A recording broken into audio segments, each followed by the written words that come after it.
everyone, and welcome to CB Wellness Waves, the podcast where we support parents through the big milestones in their child's life.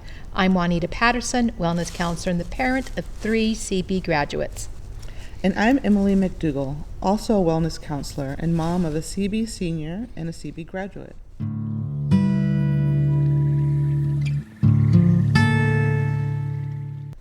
Today we're talking about one of the biggest transitions your child will face, the move from middle school to high school. It's a time of excitement, uncertainty, and growth. So let's explore what this shift means for your teen and how you can support them every step of the way. Today's episode will cover several topics: understanding the transition to high school, what your teen might be feeling, how you can support them, common pitfalls to avoid, and we will wrap it up with our final thoughts and words of encouragement. It's a great segment you won't want to miss.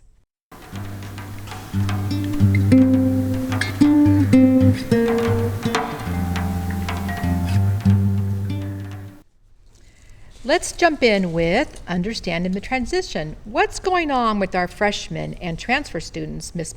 McDougall? High school isn't just a new building, it's a whole new chapter. There's more independence, more academic pressure, and a lot more social complexity. Your teen will be making more decisions on their own, balancing the expectations and assignments of 7 different teachers, and navigating their way through a sea of new faces and peer interactions.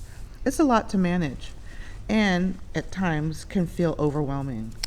Absolutely. Freshmen are expected to manage their own schedules, advocate for themselves, and start thinking about their future. That's a big leap from middle school. Isn't that right, Mrs. McDougall? Totally. And as parents, our roles shift too. We're no longer the managers of their day-to-day. We become mentors, guides, and emotional anchors. This role, although different, is extremely important. As a parent, it can feel like a bit of a demotion, but it's actually just as crucial as those early years. From this position, we can remind them of what they're capable of and how we've seen them grow and take on new challenges over the years. We can highlight their strengths and how they can be utilized in new ways. We can also reinforce the fact that they are not alone in this new adventure. You, as their family, are here for them every step of the way. That shift can be tough for us too, but it's also a chance to help them build resilience and confidence. I remember when my kids entered high school, I was literally obsessed with PowerSchool. I was constantly checking their grades and test results until my oldest daughter said to me one day, "Mom, I am more than just my grades." The comment stopped me in my tracks, and I significantly limited my PowerSchool viewing. Although startled by her response, it was what I needed to hear because I wasn't seeing or hearing my children. That's a perfect segue to our next topic, what your child might be feeling.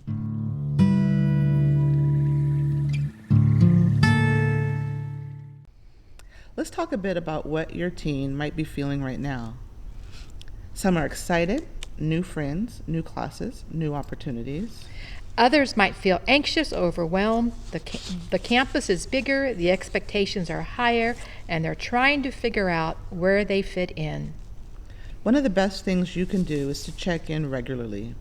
Ask open-ended questions like, what's something that made you smile today? Or, is there anything that felt hard this week?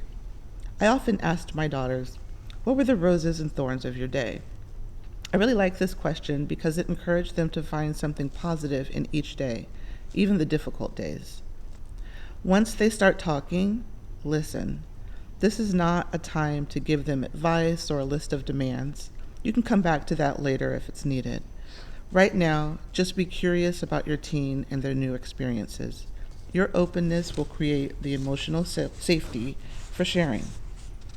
I love that. That's cool. I love the open-ended format. In my household, at dinner, every night we practiced giggles and grumbles, where we shared one good thing about our day, and one not so good thing. It did not matter who was at our house, friends or family, everyone at the table partook. Till this day, when we are all together at the table, my 20-something-year-old kids want to do giggles and grumbles. It's a great way to model vulnerability without the fear of judgment and provide support, which magically brings us to our next topic. How can we support them?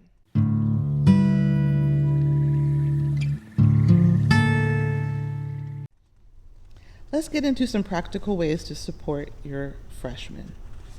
Number one, first one, create consistent routines around sleep, meals, and homework time. Sleep is a crucial part of success during the teen years, and beyond, really. I cannot begin to tell you how frequently I hear students talk about their lack of sleep, often as a result of poor time management or overscheduling. But the result is the same: poor focus, irritable mood, and a generally diminished ability to function. Our brains need sleep to heal from the stress of the day, and the emotional center of the teen brain is literally under construction right now. They need sleep even more than adults do, 9 to 11 hours per night, in fact. Please encourage them to get proper sleep. Meals. This is important as well.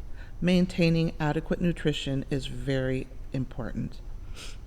And staying hydrated is super important too, especially for our athletes. Encourage healthy, well-balanced meals, even snacks. And when possible, reserving at least one day a week for family meals is a great way to connect with your family, check in, and ask those open-ended questions that we chatted about earlier.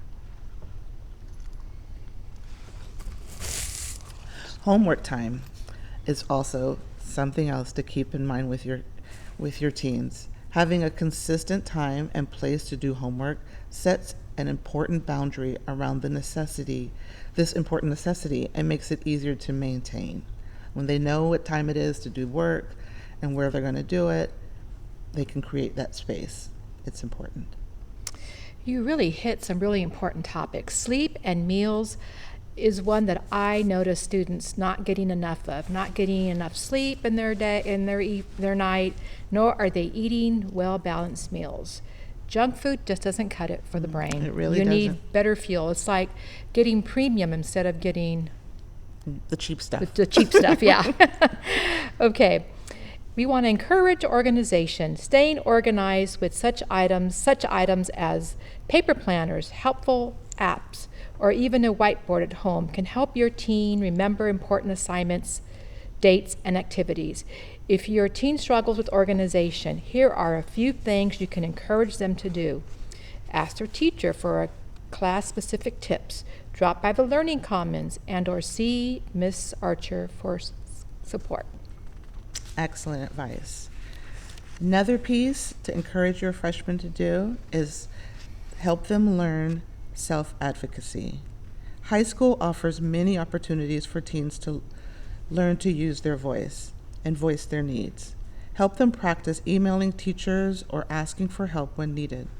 This can be done via role plays, even though it may seem silly, it's a great way to practice, or just coaching them through the first couple of experiences until they start to feel more confident on their own.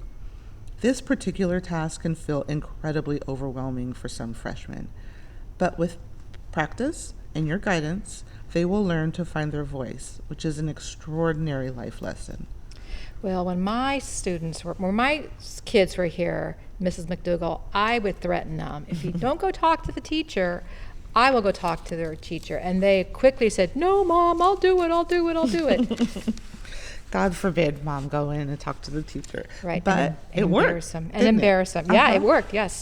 All right, so we also want them to stay connected to the school community, attend events, read newsletters, join clubs.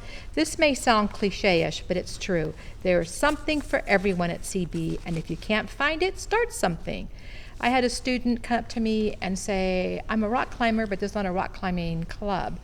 Can I start one?" I said, "Sure, go ahead, but I need to moderate it." "Okay, I'll moderate it for you, but I'm not going to be rock climbing with you."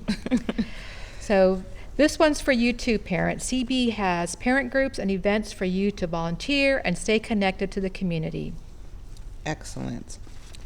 CB is the place to be, and that's a good example of it.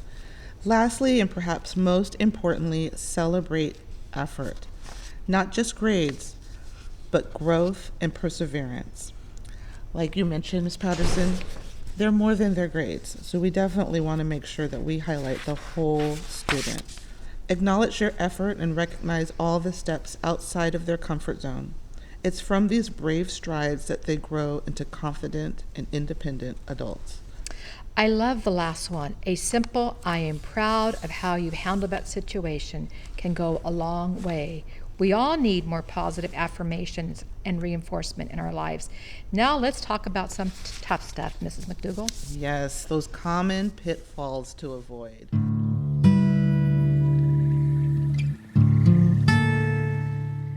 Let's be honest.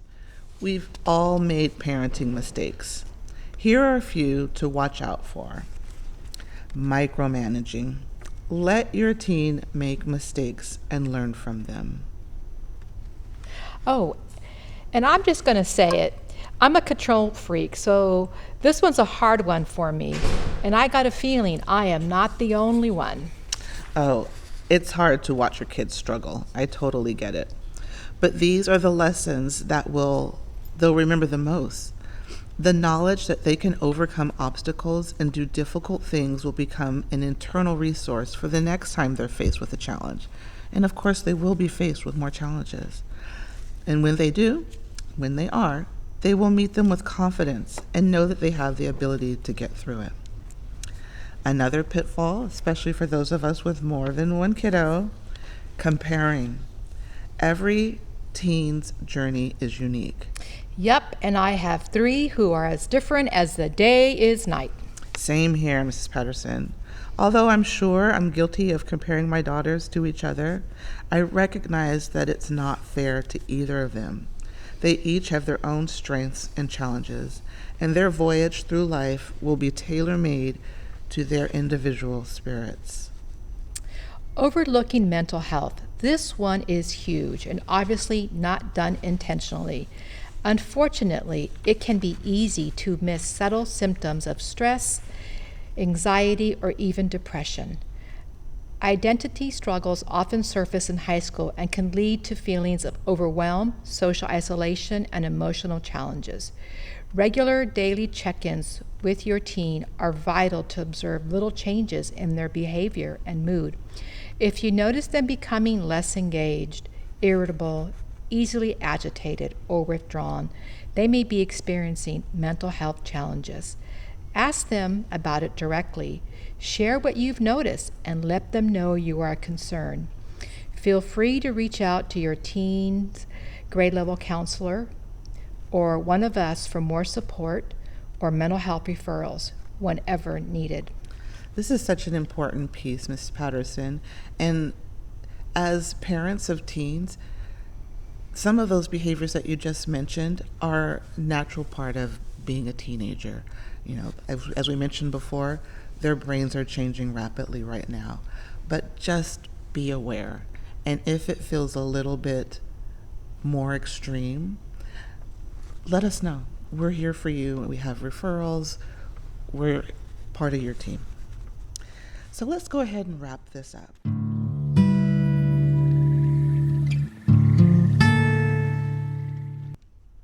High school is a time of transformation. Your teen is discovering who they are, and your support and unconditional love helps shape that journey. Be patient, be present, and trust the process. You're not just raising a student, you're raising a future adult. If this episode resonated with you, share it with another parent. And if you have questions or topics you'd like us to cover, we'd love to hear from you. Thanks for joining us on our CB Wellness Waves, our very first podcast. We did it, Miss McDougall. We are officially podcasters. Well, maybe not quite yet, but working on it. Until next time, take care and keep showing up. Your teens need you more than you know. You've got this, parents. We're cheering you on. CB Wellness Waves is thankful for the collaboration with Mr. Ross Hammond and 3 of his students, Julia, Sophia, and Clark, from his audio production class, and with Mr. Polo Lopez and Miss Akemi Alden from our communications department for our cover art. Brought to you by Sophia, Julia, and Clark from Audio Production, Room 801.